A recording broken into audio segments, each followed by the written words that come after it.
प्रभु प्रेमियों को मेरा प्यार भरा राधे राधे। आप सभी दीपोत्सव प्रारंभ होने जा रहा है, उसी के मध्य में एक उत्सव आता है जिसे हम छोटी दीपावली के नाम से जानते हैं, जिसे नरक चतुर्दशी भी कहा जाता है। कार्तिक मास में कृष्ण पक्ष की चतुर्दशी तिथि को नरक चतुर्दशी का पर्व मनाया जाता है। इस रूप से 14 नरक चतुर्दशी छोटी दीपावली नरक निवारण चतुर्दशी अथवा काली चौदस के नाम से भी जाना जाता है। इस दिन मृत्यु के देवता यमराज, माता काली, हनुमान जी और कृष्ण की आराधना करना बड़ा शुभ होता है। इस दिन क्योंकि चतुर्दशी होती है और उस दिन व्रत करने से, कोई साधना करने से उसका जो फल है वो कई गुना बढ़ जाता है। इस दिन सूर्योदय से पूर्व स्नान करके यम तर्पण अवश्य करना चाहिए। जैसे हम लोग पितृ तर्पण करते हैं, जैसे हम सूर्य को तर्पण करते हैं, वैसे ही नरक चतुर्दशी के दिन सुबह प्रातः काल सूर्योदय से पूर्व उठकर स्नान करके हमें यमराज के नाम से तर्पण करना चाहिए। उसको हम क्या कर सकते हैं कि अपनी अंजलि में जल लेकर 3 बार 3 अंजलि जल हमें यमराज के निमित्त अर्पण करना चाहिए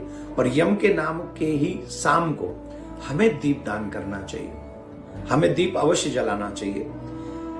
ऐसा करने से यमराज प्रसन्न होते हैं और जिन लोगों को अकाल मृत्यु से बचने का मन होता है उनकी कभी अकाल मृत्यु नहीं होती।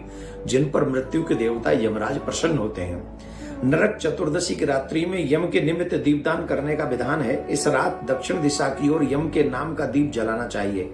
माना जाता है कि इस दिन यमराज के दीपदान करने से अकाल मृत्यु का भय दूर हो जाता है। नरक चतुर्दशी पर तिल के तेल की मालिश और भी कुछ चीजें, विशेष उपाय समझ लें आप, बहुत सुंदर है। अगर आपको पहले से पता होगा, आप ऐसे करेंगे तो आप समझिए, आप और आपका परिवार जिन भावनाओं से देवी देवताओं की हम पूजा करते हैं वो प्राप्त हो सकेंगी। उस दिन क्या करना चाहिए कि स्नान से पहले तिल के तेल का हमें अपने शरीर पर उबटन मतलब मालिश करनी चाहिए।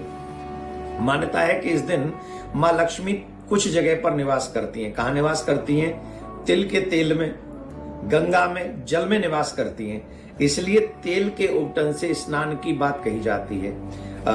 इसीलिए ऐसा करने से माँ लक्ष्मी का आशीर्वाद प्राप्त होता है। पौराणिक कथा के इसी दिन श्री कृष्ण ने एक दैत्य का वध किया था जिसका नाम था नरकासुर। इस दिन जल्दी उठकर अच्छे से स्नान किया जाता है और रात्रि में इस दिन यम की पूजा है, दीपक जलाए जाते हैं। इस दिन एक पुराना दीपक में सरसों का तेल, वह 5 अन्न के दाने, मतलब कोई भी अन्न के दाने, पीली सरसों के भी दाने डाल दीजिए, गेहूं के डाल दीजिए, 5 अन्न के दाने डालकर इसे घर की नाली की ओर जलाकर रखा जाता है। यह दीपक यम दीपक कहलाता है। इसी दिन यम की पूजा करने के बाद शाम को दहलीज पर उनके निमित्त दीप जलाए जाते हैं, जिससे अकाल मृत्यु नहीं होती। ये विशेष बात समझने योग्य है।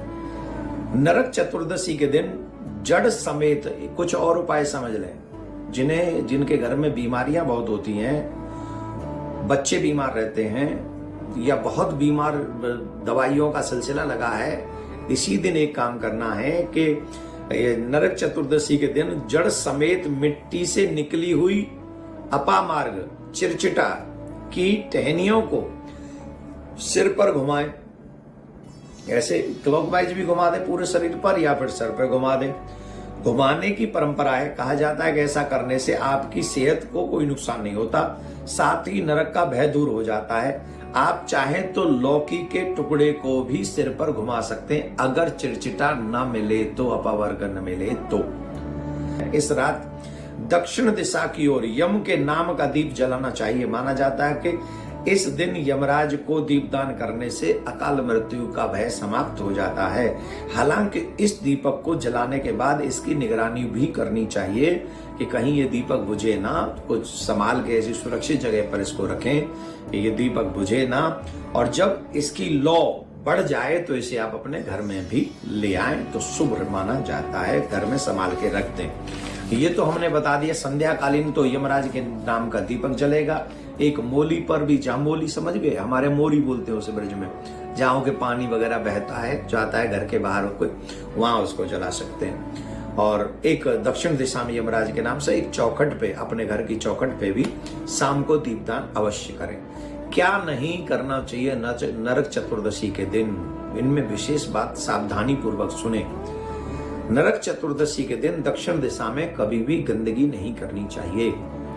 लिया कचरा उधर ही फेंक दिया, अब कचरा उधर फेंक देंगे तो उधर ही उसी दिशा में पितर रहते हैं, उसी दिशा में यमराज भगवान रहते हैं, और उन्हीं से मांग रहे हो कि हमें अकाल मृत्यु से बचना है, तो गड़बड़ हो जाएगी ना। उसी दिशा को गंदी करोगे, उस दिशा को साफ आप करें, पर गंदगी न फैलाएं, कोई भी कचरा इत्यादि उधर न डालें, नहीं तो यमराज और पितृ दोनों ही रुष्ट हो जाएंगे। इस दिन झाड़ू को कतई गंदा न करें और न उससे पैर लगाएं।